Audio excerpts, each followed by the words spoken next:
5 segredos para fazer seus jogadores se importarem com seu mundo de RPG. Você já passou horas criando uma história, NPCs interessantes, vilões, e seus jogadores simplesmente ficaram indiferentes à sua campanha? Você narra um evento épico e a reação deles é simplesmente uma reação desinteressada. Isso já aconteceu comigo, e se você mestra RPG, provavelmente já passou por isso também. Mas a culpa não necessariamente é dos jogadores, nem da sua história. Talvez seja só a maneira que você está contando ela. E hoje eu vou mostrar 5 estratégias infalíveis para fazer seus jogadores se importarem com seu mundo, seus NPCs e a sua história. Bora resolver esse problema agora. Antes de tudo, eu já quero falar que essa é uma experiência pessoal minha, então é a minha opinião, coisas que funcionaram para mim. Se você discordar, não funciona para você, ou você simplesmente tem alguma ideia melhor, comenta aqui que se for uma ideia muito legal, eu até deixo fixado aqui nos comentários, tá bom? Número 1. Faça a história dos jogadores importar. Pensa que muitas vezes seus jogadores também dedicam tempo criando passado, aliados, rivais, traumas, e muitas vezes a gente, na correria, ou por já ter que lidar muita informação, acaba esquecendo isso. Como você vai exigir que eles se importem com o seu mundo se você não importa com o que eles pensaram pro personagem deles e como esse personagem se comporta no mundo que você criou? E quando você faz isso, o personagem dele acaba começando de um jeito e terminando do mesmo jeito.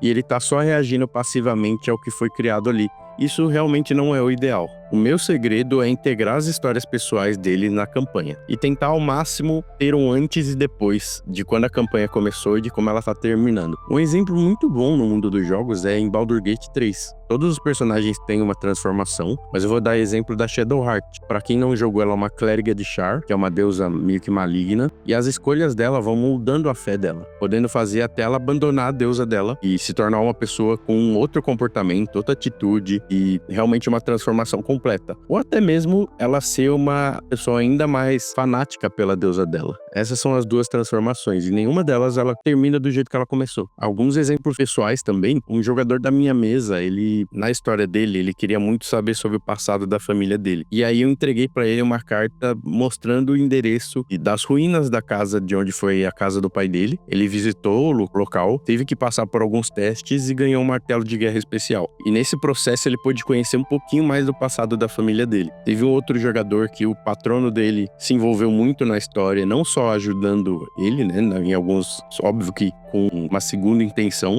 mas ele também apareceu várias vezes ajudando outros personagens para poder atingir o objetivo dele. Então isso ficou muito mais vivo na história. E aí no fim das contas, não é só você que tá moldando o mundo contando a sua história, mas sim os jogadores moldando isso. Tornando a história mais colaborativa, muito dificilmente eles não vão se engajar com a história e não vai ser uma história genérica e vai dar muito mais sentido para as coisas que você criou. Número 2. Não explique demais. Já sabe aquele ditado, né? Menos é mais. Eu sei que você adora criar mundos detalhados e histórias complexas. Isso é um mal de todo mestre, que não necessariamente é um mal. O problema é que às vezes a gente quer despejar toda a lore de uma vez. Isso é um erro. O jogador não precisa saber tudo de cara. Vai introduzindo as informações aos poucos, conforme elas se tornam relevantes. Pensa que, por exemplo, em Senhor dos Anéis, o Frodo já não sabia de cara 100% do que o Anel era, quem era o Sauron, quem era o Aragorn. Tudo isso foi sendo introduzido aos poucos na história. A mesma coisa para Harry Potter. O Harry não apareceu sabendo de todos os detalhes do mundo bruxo. As coisas foram introduzidas a ele conforme a história foi necessitando. Então pense nisso, se você tacar todas as informações de uma vez, vai ficar muita coisa para eles gravarem e eles vão acabar não prestando tanta atenção. Então basicamente o personagem pode saber sobre uma guerra antiga que tá rolando no seu mundo, mas ele não precisa de uma aula de história completa. Apenas mencione que coisas como o reino vizinho tem um passado sangrento com esse lugar e pronto. E aí durante o processo ele vai sabendo qual lado que tá errado, ou qual lado que tá certo, ou qual lado está menos errado, e ele meio que vai tomar a própria decisão. Isso vai se aplicando para NPCs, nomes de NPCs, enfim, quanto mais simples for o processo, mais os seus jogadores vão lembrar. E todo o processo se torna mais marcante, especialmente os vilões e a sua narrativa, quando você foca no que é essencial.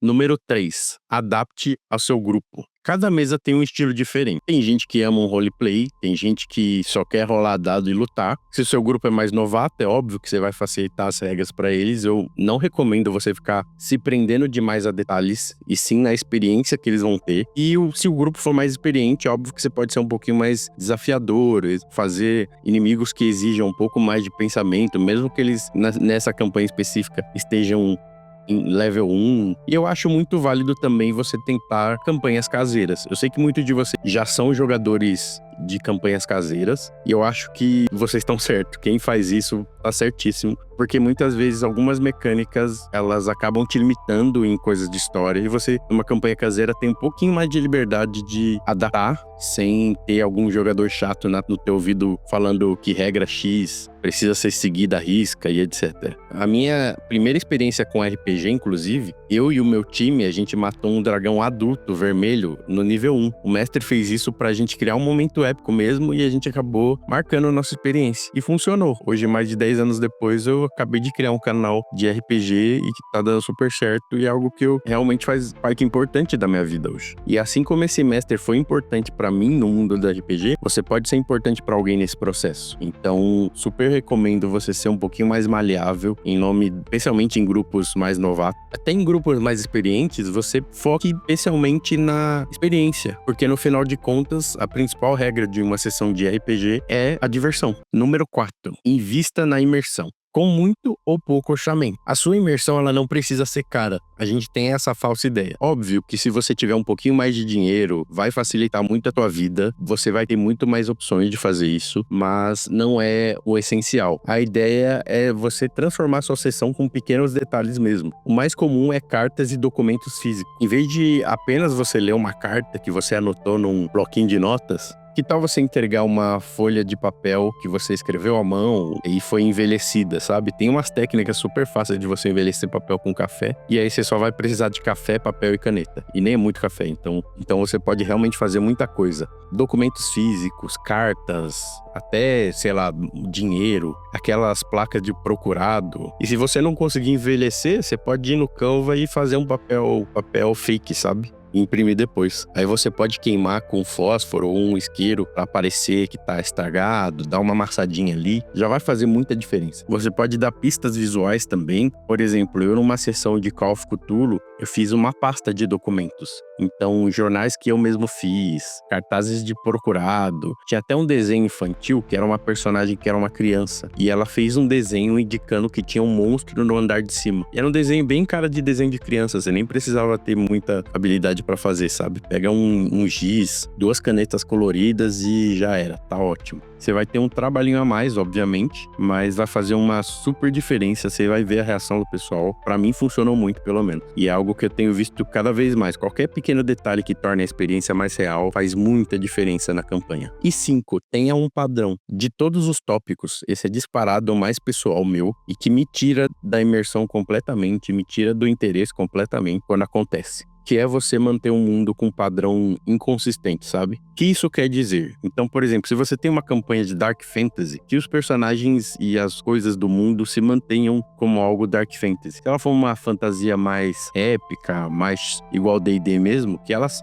tenha essa grandiosidade, sabe? É muito triste quando você tá com uma super campanha de uma fantasia mais sombria e tudo mais, e você tem um jogador que resolveu criar o Goku Naruto Jr., sabe? Não vai casar. A não ser que a campanha ela tenha um tom mais cômico, propositalmente, ou algo muito específico, é ideal para todo mundo estar no mesmo ponto, que até os jogadores mais engraçadinhos saibam o limite de onde eles podem ir ou não, sabe? E você como mestre também, tentar se manter ao estilo que você tá querendo seguir, sabe? Então se na sua campanha de fantasia medieval chegar um cara com uma armadura neon e pistola, cara, já corta, porque por mais que seja bom ter uma amizade, existem limites. Claro que eu estou exagerando, mas com certeza você tem um exemplo na sua história ali de alguém que atrapalhou o jogo tentando fugir um pouquinho do tema. E o inverso também se aplica. Se você tá com uma campanha mais inspirada em um anime específico e alguém tentar sair do tema, eu também acho super válido você tentar estabelecer os limites ali pra ter um mundo e um universo com uma estética bem coesa, sabe? Muitas vezes, pra não ficar mal com um jogador, a gente estraga a experiência dos outros 4, 5, depende de quanta gente estiver jogando, né? Bom, essas foram minhas dicas. Novamente, é pessoal, são coisas que funcionaram pra mim e que eu sigo quando eu vou fazer uma campanha. Pode não ser o mesmo pra você e pros seus jogadores. Não esquece de comentar aqui se faltou alguma coisa, tem algo que você usa que você gostaria de compartilhar, se tem alguma dificuldade que você tá tendo na sua sessão, tanto eu quanto outros jogadores ali, a gente já tá criando uma comunidade super que gosta de interagir, então super recomendo você trazer seu problema pra aqui pros comentários, que alguém vai conseguir te ajudar, tá bom? E independente do engajamento, eu sempre leio tudo, tá? Então fique tranquilo. E se o vídeo te ajudou de alguma forma, por favor, deixa aquele like, se inscreve no canal para mais dicas de mestre e a gente se vê no próximo vídeo. Tchau, tchau.